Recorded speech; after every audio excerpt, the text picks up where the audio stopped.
phương Tây. Còn Europe của mình nó là gì nhỉ? Europe nó là tự nhiên quên mất tiếng Việt rồi. Europe nó là những cái what? Cái gì nhỉ các bạn nhỉ? Châu Âu. Đúng rồi, châu Âu, đúng rồi. Nhưng mà ở đây nó sẽ là những nước phương Tây ấy, đúng không? Còn Europe đôi khi có một số nước nó không có gia nhập vào Europe. Như là Anh hiện tại là nó đã ra khỏi Europe rồi, đúng không? Chỉ có một số ở trong Europe thôi. Còn lại khi mà mình nói những cái nước phương Tây ấy, thì mình sẽ có từ gì nhỉ? Các bạn nhỉ? Western country. Yes, đúng rồi, Western country, đúng không? So, the wedding was, đúng không? The wedding was held in Western countries, đúng không? Được tổ chức tại những nước phương Tây. Okay, so can you describe a little bit about that wedding? Thử miêu tả một chút về cái lễ cưới này như nào nhỉ? Thì thường thường ở phương Tây thì họ sẽ tổ chức những đám cưới như thế nào? Outside. Yes. Thì mình nói cả câu, không nói mỗi một từ. They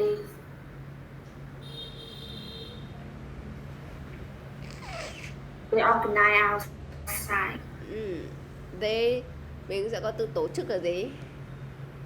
Organize. Organize là sắp xếp về một cái gì đó, tổ chức là organization, nhưng mà ở đây mình tổ chức một cái đám cưới. Hold. Đúng rồi. Thì họ là bây giờ mình nói là họ thường tổ chức đám cưới ngoài trời thì mình sẽ nói nào? They hold wedding outside. Rồi, they usually hold the wedding outside. Rồi, anything else nữa? Còn gì nữa nhỉ? Từng tổ chức ngoài trời này. Rồi về đám cưới thì nó có gì đặc biệt không? Hả? I don't know. Không hay xem phim nước ngoài à? Không. Ví dụ là gì? Họ sẽ chỉ tổ chức trong một ngày đúng không? Yeah. Và họ mời khá là ít bạn bè, đúng không? Họ chỉ mời khá là ít bạn bè. Rồi làm sao nữa? Cái buổi tổ chức của họ nó sẽ không giống ở Việt Nam, đúng không? Ở Việt Nam là tổ chức sẽ có là ăn uống trong quá trình tổ chức. Nhưng mà ở đây thì họ sẽ có thể là họ tổ chức này, xong là họ sẽ đi ra một nơi nào khác, đúng không? Hoặc là sau khi mà tổ chức đám cưới xong thì họ mới đến bữa tiệc, đúng không? Đó, thì mình sẽ nói nào.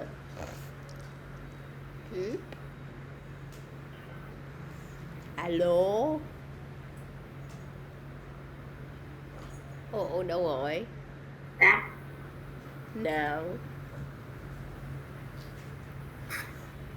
Tổ chức đúng không? Lễ cưới thường là có rất là ít người thì mình sẽ nói nào. The wedding. Hoặc là there are. They are usually invite. Hoặc là Friends. The guest đúng không? Khách mời đúng không? The guests usually are friends and family, đúng không? Khách mời thì thường là gì? Sẽ chỉ là gì ạ? Bạn bè và người thân trong gia đình. Close friends. And their friends, đúng không? Their friends and their family or relative, họ hàng, đúng không ạ? Rồi, nói về wedding là một cái chủ đề hơi khó đúng không mọi người? Nó sẽ hơi khó với mình bởi vì là thực ra với những người mà chưa đám cưới bao giờ thì chỉ đi tham gia đám cưới thôi thì mình cũng không hiểu sâu được. Ở đây có ai lấy chồng chưa nhỉ? Thảo lấy chồng chưa? Dạ em chưa ạ. Dạ. Quỳnh Anh lấy chồng chưa?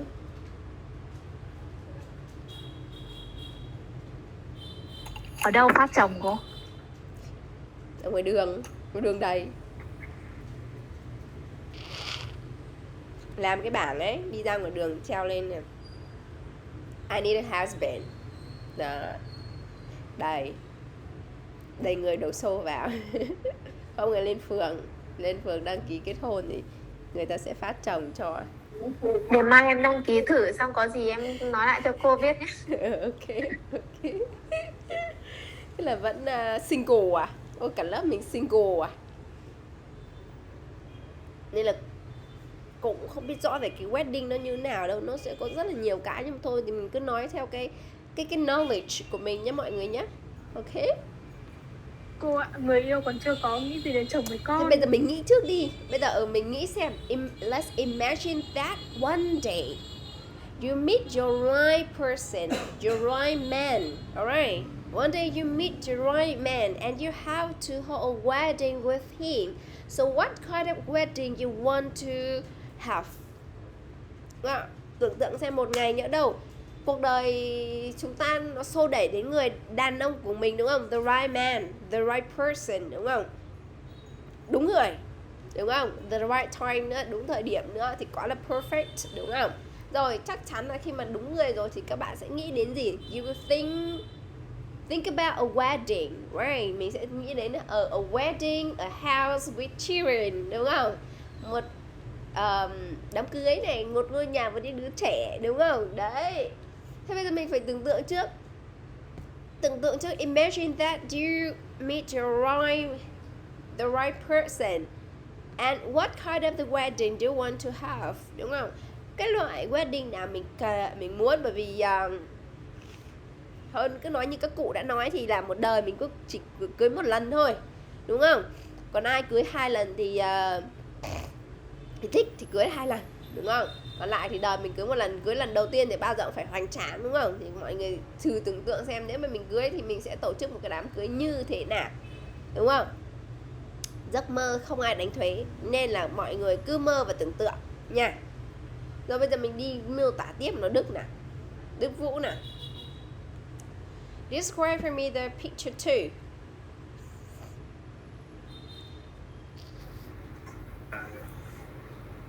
Picture to the wedding reception in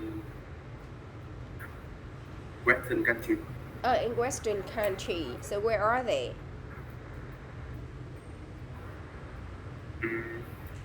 They are in the cathedral. Cái gì? Nhà thờ. Church, right. Church, cathedral, nó là một cái loại nhà thờ của Hồi giáo nha. Nhớ nha. Mình sẽ có là church, cathedral, một cái loại nhà thờ, nhiều loại nhà thờ, đúng không? Church là nhà thờ của Chúa, Thiên Chúa giáo ấy. Còn cathedral là nhà thờ của Hồi giáo. Chú ý nha, không nhầm nhá. Church được không? Church. Biết từ đấy không? Biết làm sao? Đây.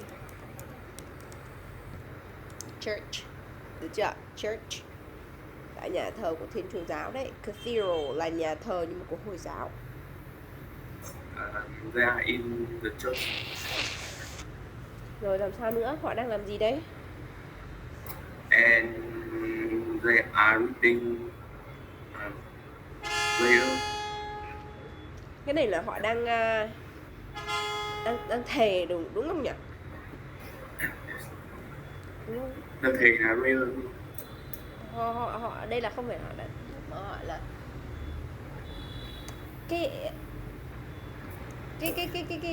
thầy ấy, người ta đọc xong là hai bên thề hẹn ấy, đúng không? Ước hẹn ấy, nó gọi là cái gì nhỉ? Hai bên đang trao lời thề. Nhận lời hứa. Lời hứa chứ hứa. Hẹn lời gì? Ở đây có ai theo đạo không? Ai theo đạo Thiên Chúa không? Đạo Thiên Chúa đúng là nhà em rồi. Thế xong hai người đây đang làm gì đây? Thì đọc lời thề thôi. Hai người đọc lời thề đúng không? Thì nói thế nào? Thì em biết lời thề là gì? Thì bây giờ mình cứ nói trước đi. Hai người đang gì cùng nhau đọc lời thề đúng không? Rồi thì mình sẽ có là hai người cùng nhau đọc lời thề. Lời thề Lời hứa đi, lời hứa hay lời thề? Em nghĩ là hứa. Lời hứa hay lời thề? Hứa hay thề? Thề Em đấy. nghĩ là thề. Là thề đấy. Lời thề đúng không? Lời thề của mình sẽ là what? Lời hứa thì là promise. Thì muốn dùng cái gì thì dùng what hoặc là promise. They are reading what? They are họ Reading đang what? reading the off, right? Each other đúng không? And To each other and the red the red and white car. Cha xứ là gì cô nhỉ? Cha xứ làm sao? Cha xứ tiếng Anh gọi là gì cô? Cha xứ đúng không? Cha xứ mình sẽ có thể sử dụng là the white card. White car. The red the white car and the red for now then. Follow. Theo dõi họ. Người ta chỉ follow thôi, người ta có làm gì không? And congratulations. Anything else? Còn gì nữa không? And then they go to the home or They go home. and restaurant to party. They go home or go to the restaurant to have a party, right? Yes. Cái này là theo phong tục của người Việt Nam rồi đúng không? Nhưng mà em thấy nhiều khi nước ngoài cũng vậy. Chị cô nhớ là sau khi mà người ta đi trong nhà thờ xong rồi người ta đi honeymoon luôn mà. Xem trong phim ấy. Đúng không? Xem trong mấy cái phim là người ta bước từ ra nhà thờ xong là người ta lên xe người ta đi honeymoon luôn mà. Đâu thì đi restaurant nữa. Trong phim là cô thấy như thế nha. Còn ngoài đời thì cô không biết nha. Ngoài đời em biết không thấy. Okay, so now let's move to the next picture. The next picture. Hương nào, describe for me the next picture.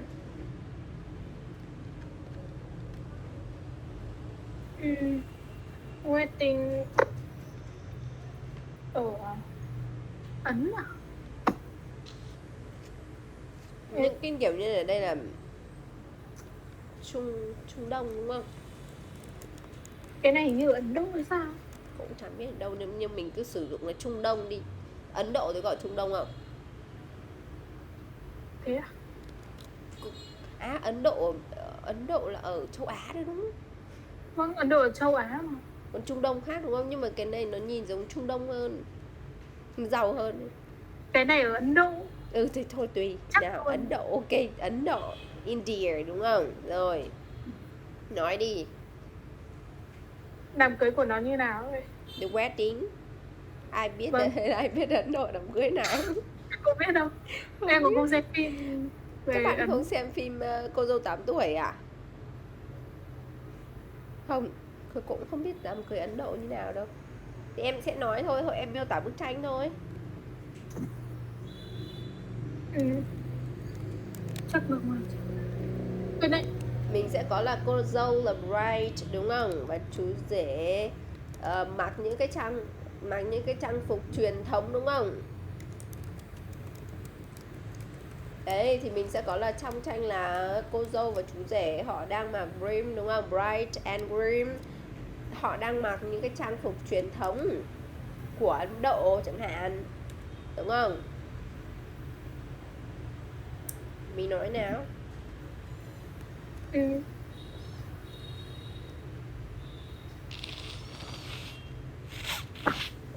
Why là Bride là cô dâu, groom là chú rể. Groom là chú rể. The bride and groom are wearing đang mặc đúng không? Wearing traditional costume. They look so happy đúng không? Họ thấy họ nhìn rất là vui vẻ. Còn Theo lại em nhìn mặt cô dâu không vui tí nào. okay, không vui. Because you know that the wedding is at night. Is at night. Maybe they're quite tired, right? They're quite tired and exhausted because of a long day. Đúng không? Có thể là họ mệt đấy. Nhìn sâu vào nhau rồi. Mắt nhìn sâu ấy. Đúng rồi. Cô dâu đeo nhiều vòng quá nặng mệt. Đúng rồi, bên đấy là khi mà mình cưới là mình sẽ phải đeo nhiều như chuỗi hoa này, đúng không? Rồi là Cái này như là cái trang phục truyền thống của nó có sẵn rồi. Vậy à. Khổ có xem mấy cái đấy đâu nên là cũng không biết đó các bạn.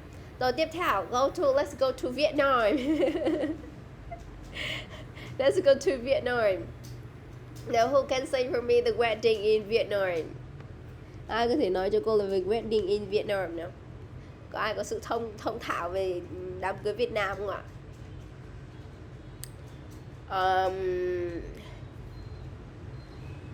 Miss Thảo, please. Thảo. Hello. In Việt Nam, bride and groom dress up áo dài in Yes. wedding. Yes. Vietnamese wedding.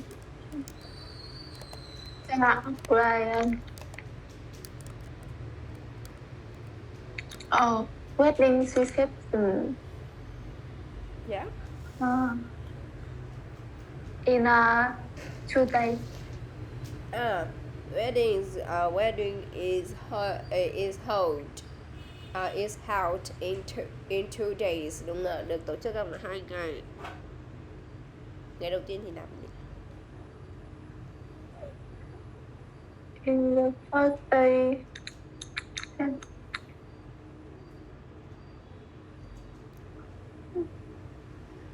Thường thì mình sẽ chia làm 2 ngày đúng không ạ? Thứ nhất là mình sẽ chia là gì ạ? Ngày đầu tiên là tổ chức ăn uống. Ngày đầu tiên là phải cái gì ạ? Ăn hỏi. Đúng không? Asking for permission to receive the bride. Kiểu như là ăn hỏi là cái lễ đấy là để xin phép, đúng không? Xin phép nhà người ta để nhận con dâu, đúng không nhỉ? Đấy kiểu như thế. Sau tiếp theo là gì? The second day is going to welcome the bride. Yes, the second là ancestor ceremony. Ngày thứ hai ấy là cái tiếp theo là cái ngày mà để cúng gia tiên, đúng không? Cái ngày thứ hai mà cô dâu với chú rể mặc đồ cưới ấy, xong rồi lên cúng cụ ấy, đấy, đúng không? The second ancestor ceremony, đúng không ạ? Để cúng cụ này, cúng gia tiên. Gia tiên thì nói cúng cụ. Yeah, cúng gia tiên thì tiếp theo là gì? Sau đó là gì? Có gì ạ? Party, đúng không ạ? Sau đó là ăn uống. Còn ở nhà quê thì người ta sẽ chia ra khác, đúng không?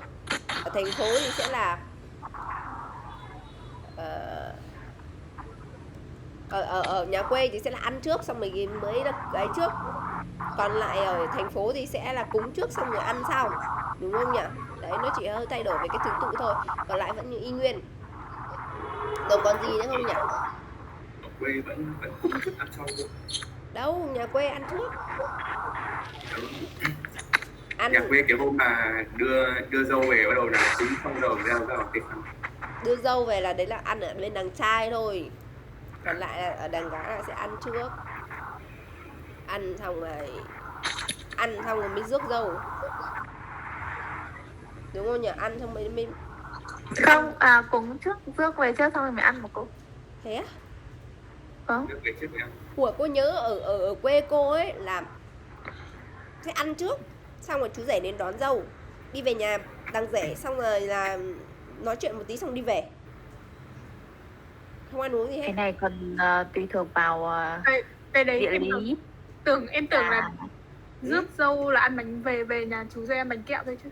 Đúng ăn rồi, uống về gì nhà đấy. chú rể ăn bánh kẹo chứ không ăn uống gì hết. Về nhà chú rể ăn phải nhảy nữa mà cô. tiệc luôn cô ạ. Cô trước rồi. Thế à? Không, cái này em nghĩ là do tùy khoảng cách địa lý nhà trai với nhà gái ấy. It depends of the distance, đúng không? Tùy thuộc vào cái khoảng cách, cái độ xa. Nhưng mà ở quê cô là chỉ đến nhà chú rể ăn bánh kẹo thôi, chứ không được ăn cỗ đâu. Ở quê em là rước dâu về xong là tổ chức Ăn cỗ tiếp. Ăn cỗ luôn. Ăn cỗ hai bữa luôn rồi cô. Ăn cỗ là hai bên luôn, đúng không? Thì chắc nó sẽ I think that it will depends on the finance, tài chính nữa. Không, đâu vậy, ở quê em mặc định như vậy luôn. Quê em mặc định như thế à? Right. Đức Vũ quê ở đâu? Nhà where's your hometown? Em ở Nghĩa Hưng. Nghĩa Hưng, Nam Định, nhưng nhà cô thì không ở Nam Định à?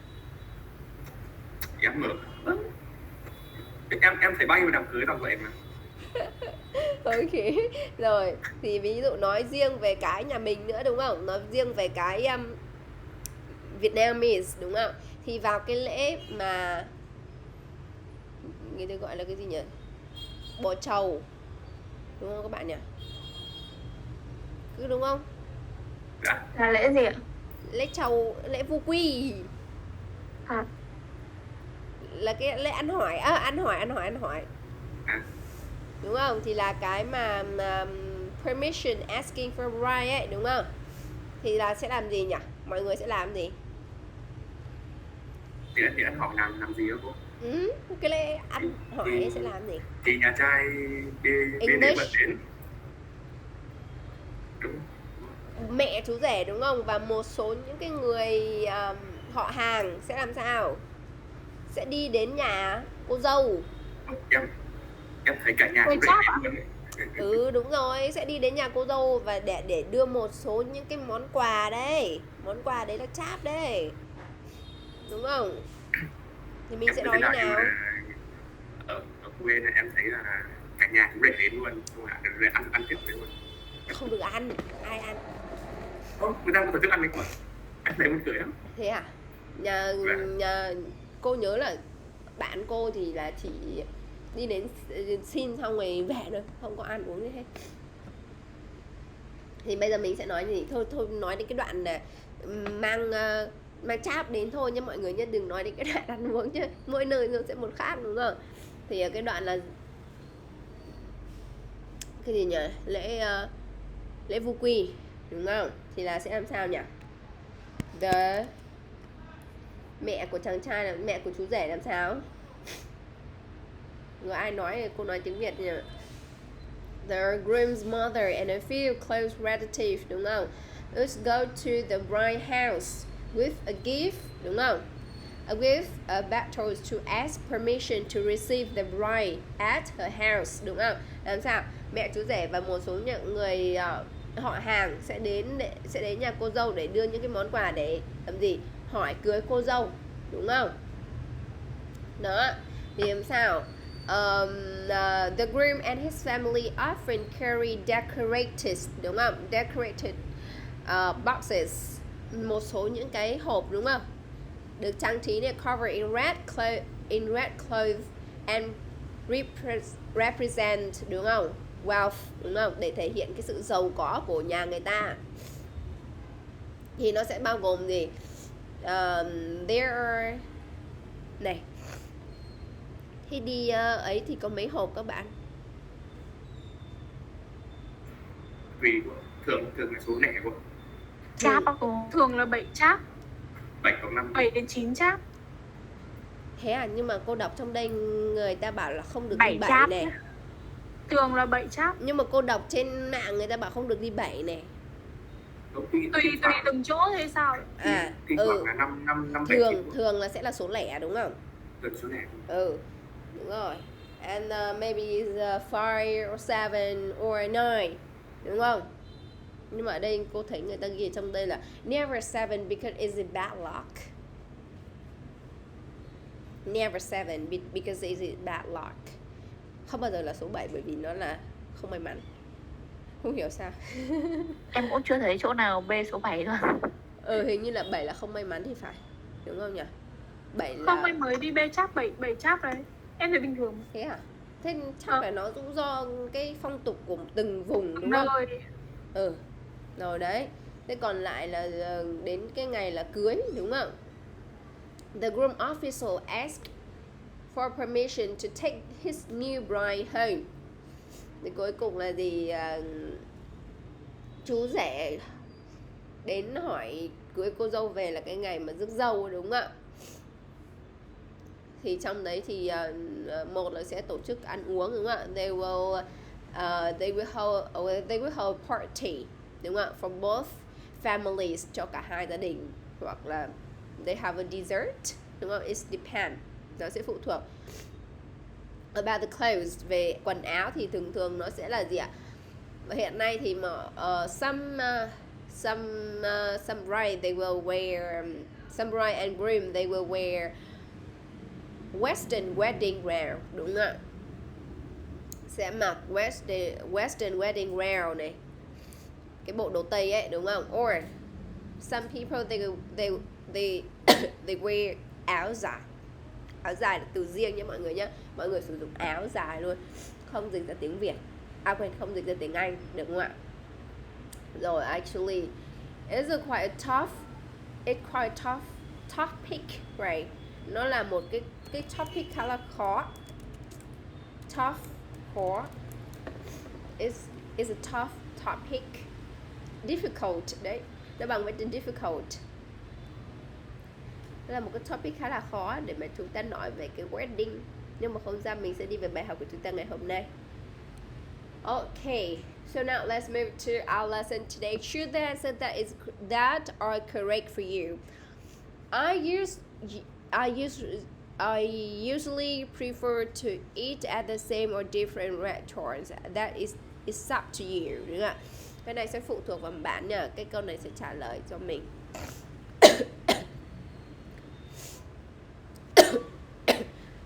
Tứ nào.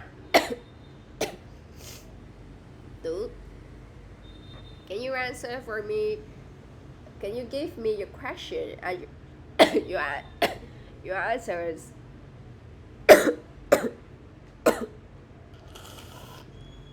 Tứ. Alo Tứ. Tứ nó bảo nó đi xuống đóng cửa. Giờ vẫn chưa lên à? Mở cửa. Rose now. Rose. I usually report to eat at the difficult restaurant. Different. Yes. Eat at different restaurants. Why? Tại sao nhỉ?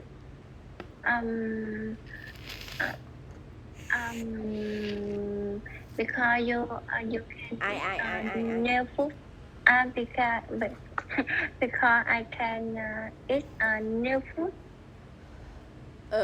Because you can try new food, right? Or new dishes. Yes. New dishes.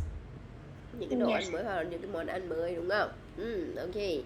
It's a new view. New views or new atmosphere đúng không? Một cái không gian mới mẻ đúng không ạ? Rồi, thank you.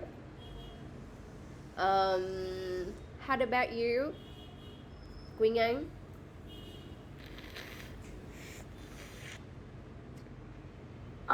I usually prefer to eat different foods.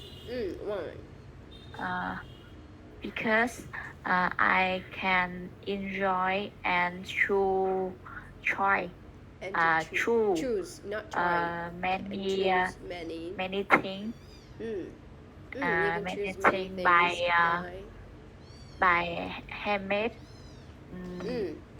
By handmade or by different chef. Different chef, not chef. Cái từ chef mình đọc là chef. Sorry everyone. Mình đọc là not chef được không ạ? Not chef mà nó là chef được không ạ? Okay, thank you. Now let's move to read the article. Do Jules and Elena have the same opinion about changes in their life? A person, can you read it for me? Mọi người đọc cho cô đến là the next year nha. Tứ ơi. Tứ ơi. Tứ Đây cô. lên chưa? Rồi. Rồi đọc đi, đọc cho cô từ đầu cho đến next year. Chật tập. Đọc đi. Vâng, ra em thì. If you prefer status quo. If you prefer firework, Cái gì đấy? you don't like. If you prefer prefer status quo. status quo, you don't like trend. You prefer things to stay the same. Psychologist. Causes they call peers. Many people have a status called peer, but some people really like trend. Rose and Elena are post fit at the 35 years old. But they have very different attitudes about trend. Rose has lived in the same city, in the same apartment since 2005. 2005. He has been with the same company for 11 years. He hasn't bought a new phone for 5 years, and he has had his car since 2010. 2010. Elena has moved three times in the past 2 years. And she has 4 different jobs since 2011. She had worked in her current job for 2 years. But she thinks she probably look for a new job next year. Về nhà đọc nhiều nha, đọc như con mồi ấy. Now the next person. Chuyện bé không có sách à? Được sách.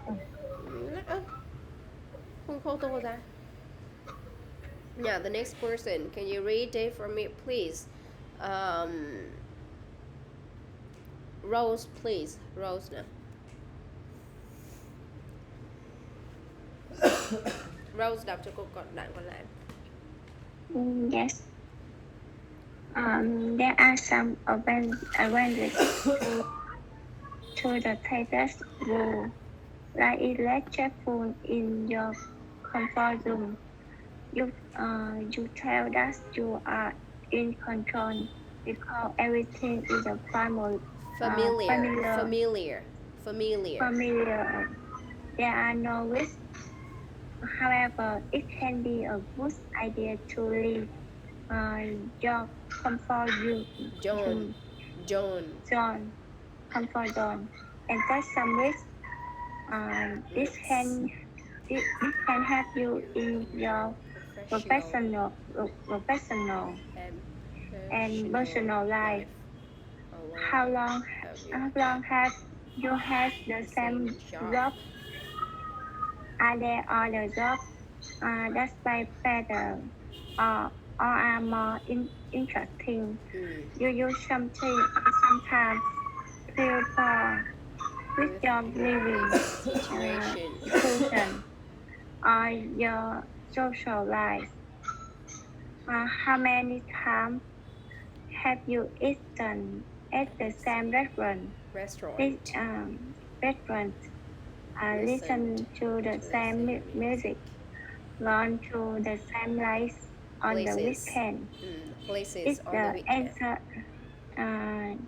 Is the answer eat a lot? Try make a few small changes. Go ahead, order something different the next time you go to that restaurant. Okay. So now, can you tell me, do John and Elena have the same opinion about changes in their lives? And so what are their opinions? Hương Giang nào?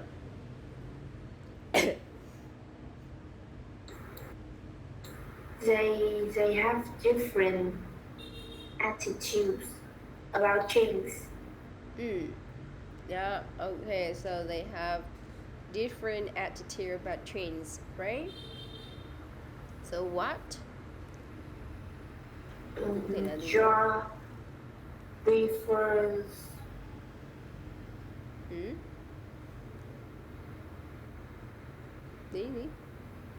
status quo. How about what is Joe's opinion? What is Joe's opinion? Actually, they have different opinion about changes in their lives, right? So how about Joe's? How about Joe? No, Joe. What is Joe's opinion? Ý kiến của Joe là gì? He has been with the same company for 12 years. He hasn't bought a new phone for 5 years. He has had his car since 2010. Đúng rồi, đấy là cái kể về đấy đúng không? Nhưng mà cái opinion cơ. He doesn't like change. So actually, Joe Joe doesn't like change. That means Joe prefers the status quo, right? Đúng không? So we have the status quo. That mean status quo. That mean don't want to change. Đúng không? Khi mà mình nói là status quo, đúng không? Status quo, that means you don't want to change anything, right? Hiện trạng, nguyên hiện trạng, giữ nguyên hiện trạng, đúng không? Thì sẽ là gì ạ? The number one thì sẽ Joe prefer, đúng không? Thì mình sẽ là Joe prefer the status quo. How about Elena? Elena likes changes. Like changes, right? And Elena likes changes. Okay, that's good. Now, so identify example. Read the article. Practice 2 again. Understand. Underline example that show the following things. Okay. So now, Đức Vũ, can you identify example for me for the number one? The fact that Joe preferred the status quo. He had near in the same city. Yes, lives in the same city. In the same apartment. He had been with the same company. The same company. Hasn't bought a new phone. And that's all. had his car since 2010. Đúng rồi. And had the same car, đúng không? Một cái xe cũ. Okay, isn't about Joe. And how about Elena? Hương, can you identify some example that the fact that Elena prefers the change? Hương. Dạ. Cô đọc lại đi. Identify examples the fact that Elena prefers the change. Đưa cho cô những cái ví dụ mà làm sao nhỉ? Elena Elena là một người thích có gì? kiểu có cơ hội à? Thích thay đổi. Còn cơ hội là chance. Cơ hội là chance nha. Còn cái này là change, thay đổi. Cơ hội này chance, được chưa? Cơ hội chance mới là cơ hội, còn change này là thay đổi nha. Rồi. Nào, những cái ví dụ cho thấy rằng Elena là thích thay đổi ở đâu nhỉ?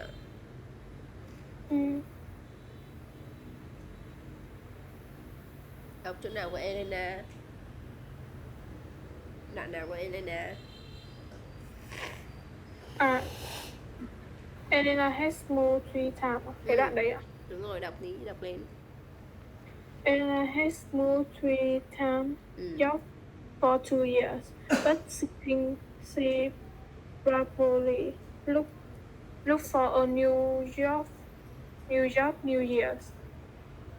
Còn nữa mà, nó là move, đúng không? Hay là move 3 times in the past 2 years for different jobs, đúng không? Vâng. Rồi. But she thinks you will probably look for a new job next year. Right. Yes, that's good. Okay, thank you. Now the next person. The next person, Thảo, please.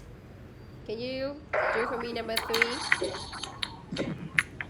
Advantage to the status Code. Code.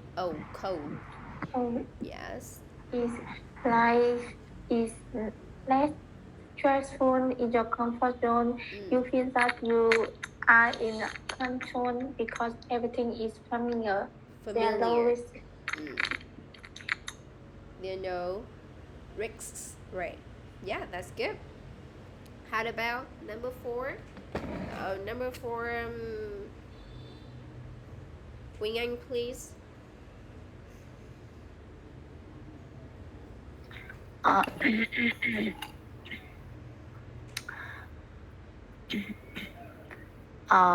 suggestion for a small change. Yeah. Order something different the next time you go to that restaurant. Restaurant, right.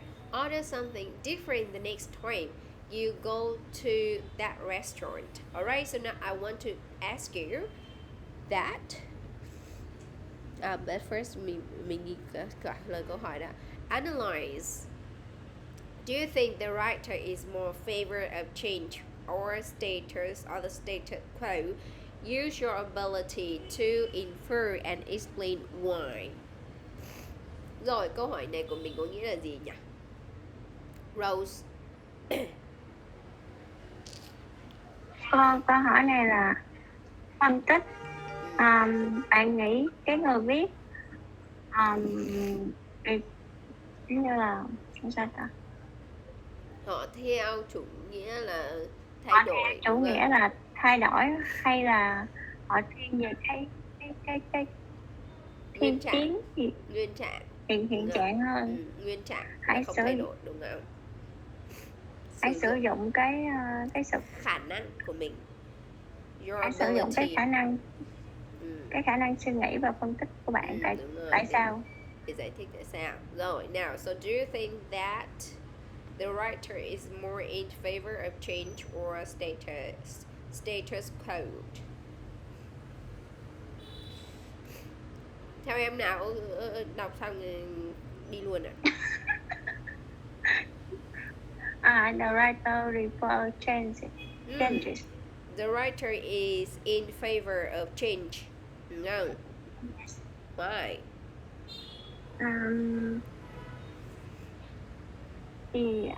Because the change is what does the writer say? Ở trong bài văn này, cái tác giả có đề cập gì đến việc đấy không? Yes.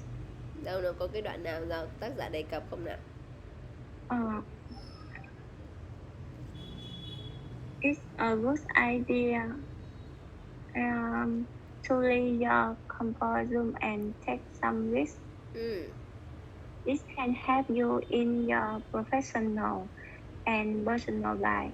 Okay, that's good, right? So here the writer said that getting out of your comfort zone and take more risk and take more risk can help you uh, In your can help you in your personal, professional and personal life, personal right? life. Try make a few change, đúng không? Cố gắng là thử Yes. một số những cái thay đổi, đúng không ạ? Alright, so now can you tell me, Tứ, do you think that you are more in favor of change or the status quo, and why? Do you think you are more in favor of change or status quo?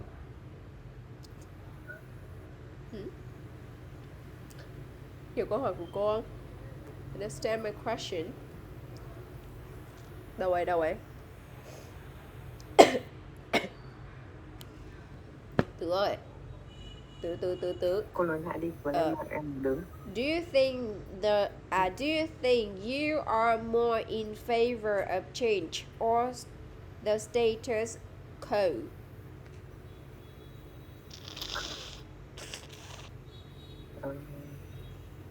Cô đang hỏi gì?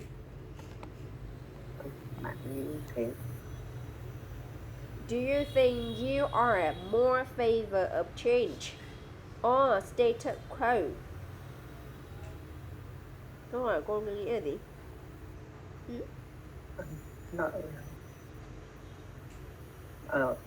Bạn nghĩ rằng cái Em hiện trạng có lợi hơn đấy.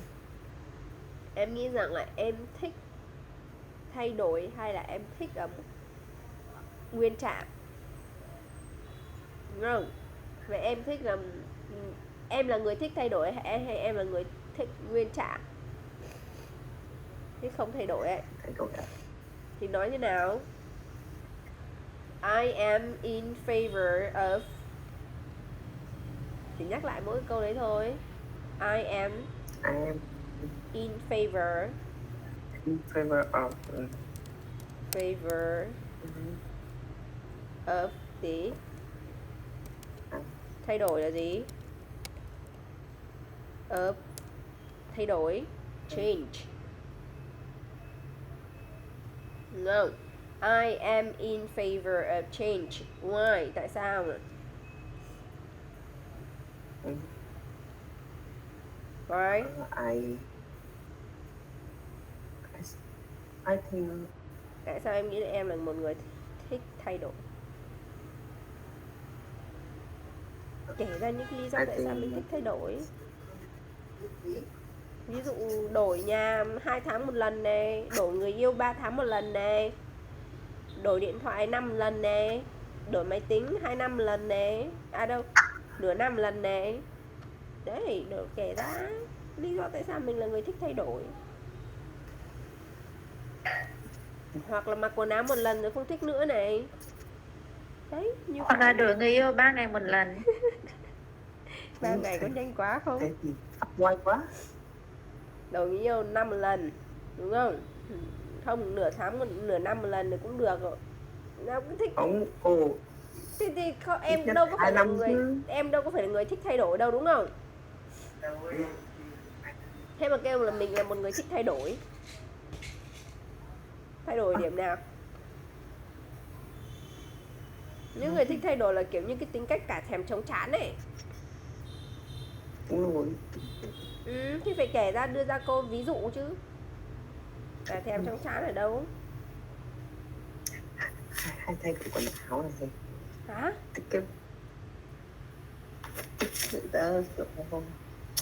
Cái này về viết bài nhá, về nói cho cô nhá, hôm sau cô kiểm tra lại nhá, bây giờ mà ngồi nghĩ là lâu lắm. Ví dụ là gì? Mình sẽ nói là gì? I'm in favor of change because I don't like anything else for a long time, such as I have lots of clothes because I don't like wear the clothes in the I don't want to wear the same clothes in a month. Không muốn mặc quần áo trùng trong một tháng chẳng hạn, đúng không? And actually I don't like eat the same dish in a day. Không thích ăn một món trong một ngày chẳng hạn, đúng không? Rồi còn gì nữa? Such as when I use my phone. Whenever I see that iPhone launch the new product, I also want to change my phone. And actually when I use my laptop, I just use it for about 6 months. I feel I want to change the new one, đúng không? Sử dụng 6 tháng rồi đã muốn thay đổi rồi, đúng không? Đấy, đặc biệt là các bạn gái này. Hỏi các bạn gái sẽ đầy đủ hơn, chi tiết hơn. Okay, so now Quỳnh Anh, can you tell me, do you think that you are more in favor of change or the status quo? Quỳnh Anh.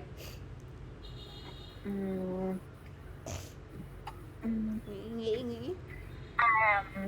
I am sometimes in favor of change. And example. For example. I like buying many clothes. Many clothes.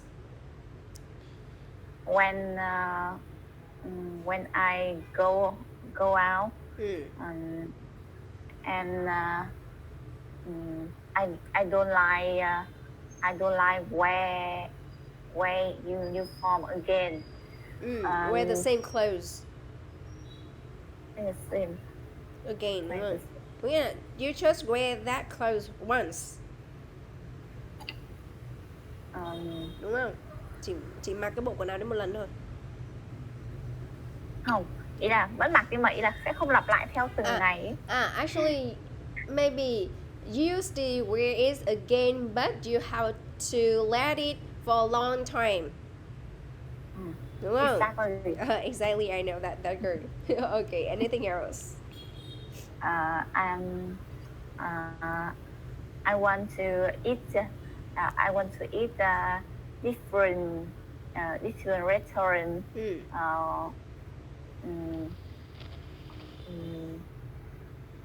About today again. And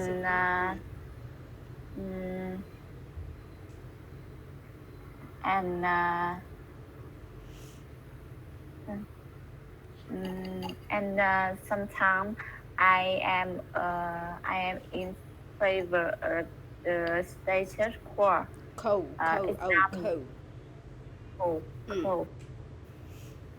Example, I used to telephone for not 5 years ago. Is a mobile phone hoặc là smartphone, not telephone. Telephone biết là cái gì không? Telephone là cái điện thoại cầm tay á. Không phải, cái điện thoại bàn á. Điện thoại bàn ấy. Giờ ai còn sử dụng điện thoại bàn đúng không? Okay. Rồi. That's all. Okay, thank you. Rồi mọi người về xem nha. Hôm sau cô sẽ hỏi tiếp mọi người xem là you are in favor of change or status of quo, and can you give me some example? Và mọi người phải đưa ra cho cô những cái ví dụ của mọi người nha. Rồi, let's move to the next part. Match the words from the box to the definition. Here we have lots of definition here, and I think that is quite easy for you, right? Advantage, attitude, comfort zone, in control, risk, status quo.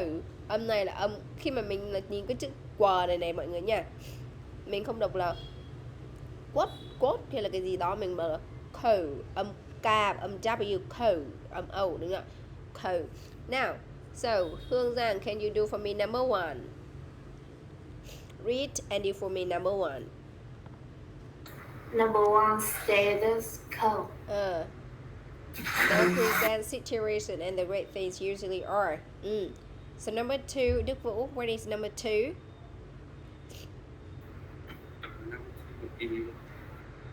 Comfort zone. Comfort zone. A situation or place that you feel good in, right? Alright, number 3, Hương.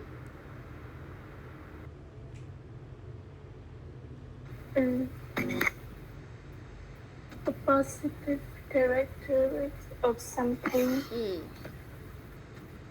Positive characteristic of something. It is Characteristic là gì ạ? characteristic. Who know? Ai còn nhớ từ characteristic nè? Alo. Ai nhớ từ characteristic này không? It's a typical a particular person, place or things, or maybe feature or quality. Nó sẽ là gì ạ? Tính cách hả con? Đúng rồi, tính cách. A positive characteristic, hoặc là cái từ này nếu mà nó ở đây nó không phải là về người đúng không, mà nó là of something, characteristic of something thì mình sẽ có thể là gì? Tiêu biểu. Đúng không? Cái đặc điểm tiêu biểu của một vật nào đó, tiêu biểu tốt á, positive ấy. Positive mình sẽ là gì nhỉ? Tiêu gì? Mình có negative là tiêu cực, còn positive sẽ là gì? Tích cực đúng không? Thì là positive characteristic, một cái điều gì là tích cực? Điều tích cực của một điều gì đấy đúng không? Thì sẽ là cái gì? Có từ nào để miêu tả? Advantage, đúng rồi. Roles nào? Number 4. Number 4, risk. Possibility that something bad or dangerous will happen. Risk. It's Right. risk. Risk. Nhớ âm cuối nhớ. Risk. Risk. Risk. Risk. Risk. Yeah. Risk. Đúng rồi. That's good. Miss Town, what is number 6? Number 5.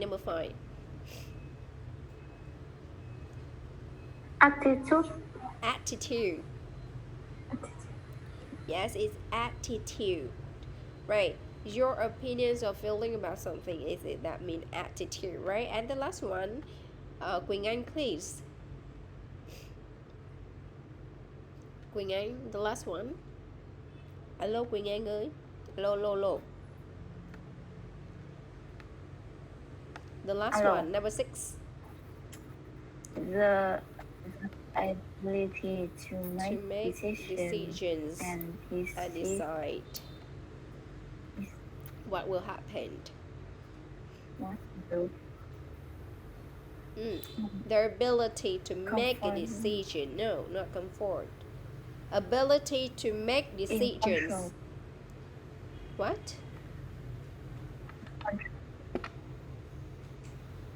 Gì nhỉ?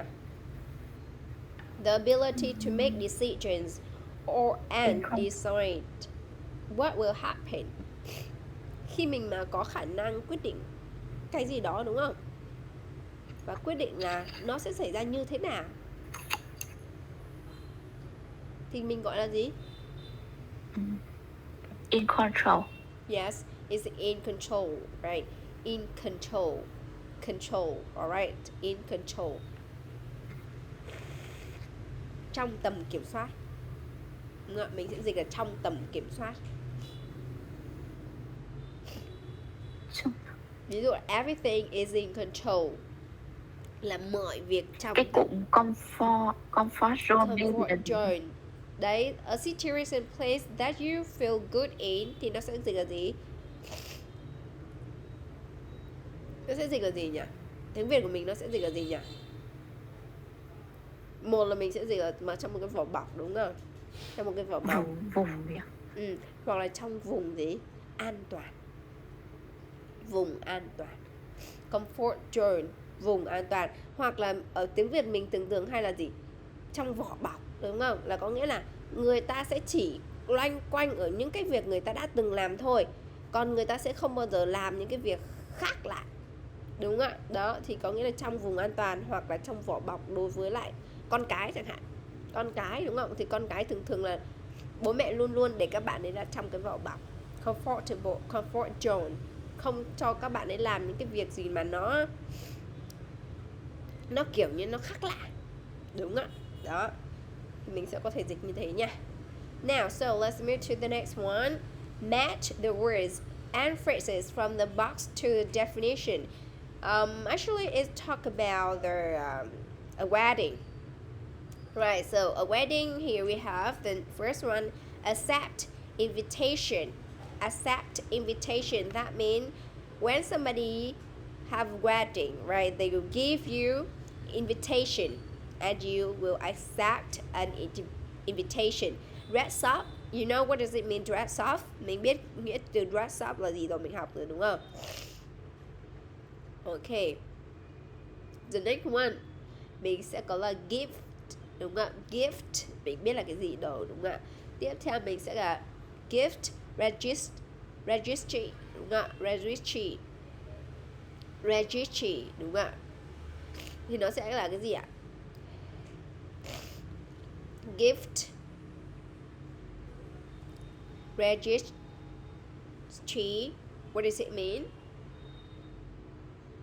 Mình sẽ có một cái từ là gì ạ? Registry, danh sách yes, quà muốn nhận. đúng rồi, cái danh sách quà, đúng không? And the next one we have pick up something, pick up somebody, such as you are at school and you don't have motorbike to travel to go home, right? And you call your mom, pick me up, right? So what does it mean, pick up? Đúng rồi đó. Đón, đúng không ạ? Ví dụ pick up thì mình có thể là gì? Thu hoạch, hoặc là pick somebody up là đón một ai đó, đúng không ạ? The next one, send an RSVP. Send an RSVP. So what does it mean? Gửi hồi âm. Yes, it is send and response. Có ai biết từ viết tắt của này là gì không ạ? Response gì ạ? Cái từ R là từ response này. Gì ạ? You know? What does it mean? Respond if you please, đúng không ạ? Respond mình sẽ có từ hồi âm, đúng không ạ? Hồi âm là respond. Respond if you please. Hồi âm nếu mà bạn hài lòng, đúng không ạ? Respond if you please. Okay? Thì mình sẽ có một cụm từ này, send an RSVP, right? Rồi tiếp theo mình sẽ có show up. Show up, that means you present. You present or maybe you appear there. Thì mình sẽ có từ show up. What does it mean? Nó bằng từ với từ appear. Có nghĩa là gì nhỉ? Có mặt, đúng không ạ? And wedding, you know that. You know wedding là gì rồi, đúng không? And wedding reception. Before you go in a wedding, you have to mình sẽ phải làm sao ạ? You have to leave your envelope, right? Cái phong bì của mình, đúng không ạ? In a wedding reception. Thì trước khi mình phải làm sao ạ?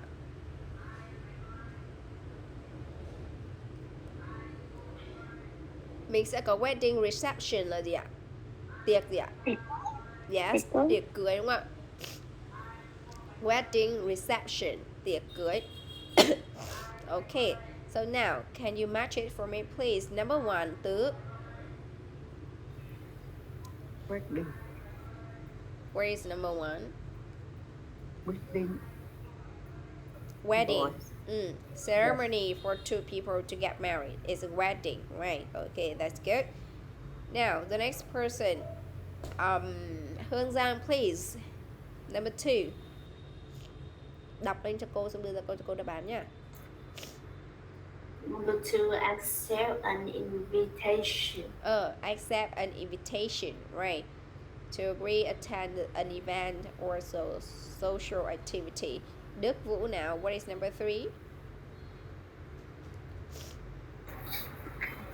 Number 3 in wedding reception. Wedding reception, right? A formal party after wedding ceremony. And Hương, what is number 4? A list of things online or in a store that a person or a couple would like to receive. Would like to receive, right? Give registry, right? Yes. And Rose, what is number 5? Number 5, dress up to wear clothes that are more formal than usual. Yes, dress up, right. Now number 6, Miss Tao, please. Show up to arrive in a place or at an event. That is show up, arrive in a place or at an event, right? And number 7, Quỳnh Anh, please. 7. Pick up. Yes. To take a person somewhere in the behind. Vehicle. Behind. Not behind. Vehicle. Những cái từ âm H nó bị cầm. Vehicle. Yes. Vehicle. Okay. And number 8, Tứ.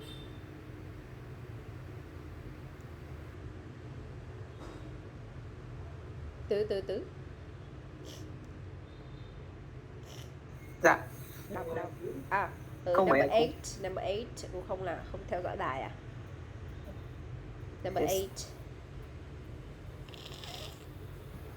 Đọc lên. To let someone know if you are going to attend an event.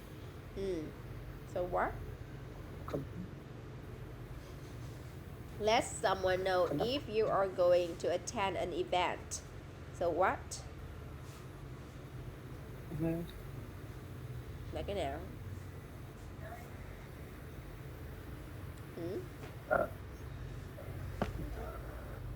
Show up. Show up, no. Let someone know. Cho ai đó biết rằng là em sẽ tham dự. Thì là cái từ nào? Cụm nào? Send. Send an report. RSVP. Không học mà để attention đi đâu đây? Hả? Học mà chú ý đi đâu đây? Okay, so now you have a writing. Your homework, you will study. You will go to the internet and study about the wedding in Vietnam. Mọi người sẽ lên mạng và mọi người sẽ tìm hiểu về wedding in Vietnam. Được chưa? Traditional wedding đi. Mình sẽ tìm hiểu về traditional wedding nhé, được không? Còn bây giờ wedding thời hiện đại thì nó khá là phổ biến và nó bị thay đổi khá là nhiều rồi, đúng không ạ? Nên là sẽ mỗi nơi sẽ một cái, nhưng mà bây giờ thì mình sẽ là gì ạ? You will go to the internet and study about traditional wedding in Vietnam. Okay? And you will write down about how many parts are there in the wedding, alright? Có bao nhiêu phần trong một wedding, about the cost, about the about the costume, phong tục áo quần, về trang phục, được chưa? The place, nơi tổ chức. Rồi là về food cũng được, đồ ăn cũng được. Nói chung là tất cả những cái gì mà mọi người tìm được ở trên mạng về traditional wedding in Vietnam, được chưa? Về phong tục cưới của Việt Nam, phong tục cưới truyền thống của Việt Nam nha mọi người nhé. Đó, xong rồi đấy mọi người sẽ viết về một cái bài thuyết trình, được không ạ? Mình sẽ xem là về phong tục cưới ở Việt Nam thì nó sẽ có những cái gì. Okay. Rồi. So this is our lesson for today. Ngày hôm sau thì mình sẽ học tiếp về cái phần là present perfect with for and seen. Thì cái này cũng khá là dễ đúng không ạ? Thì hiện tại hoàn thành cái for và seen này, và phần nghe, nốt cái phần nghe, đúng không ạ? Còn về phần speaking, mọi người về chuẩn bị nói về traditional weddings in Vietnam, đúng không ạ? Đám cưới truyền thống của Việt Nam, được không ạ? Thì coi như là mình làm thay cho cái bài là make note about another social event you attend, được chưa? Cái này bởi vì là có một cái bài nào đó mình có làm về cái event này rồi, đúng không ạ? Nên là mọi người làm lại thì nó sẽ bị lặp. Bây giờ thì mọi người sẽ tìm hiểu về traditional weddings in Vietnam nha mọi người nha. Alright. So that is our lesson for today. So do you have any questions for me? Có ai có câu hỏi gì cho cô không? Không à? Okay. Yes. Okay, so if you don't have any questions for me, so I would like to finish our lesson today. Goodbye and see you next time. Bye. Goodbye, teacher. Goodbye, everyone. Bye. Goodbye. Bye. Goodbye.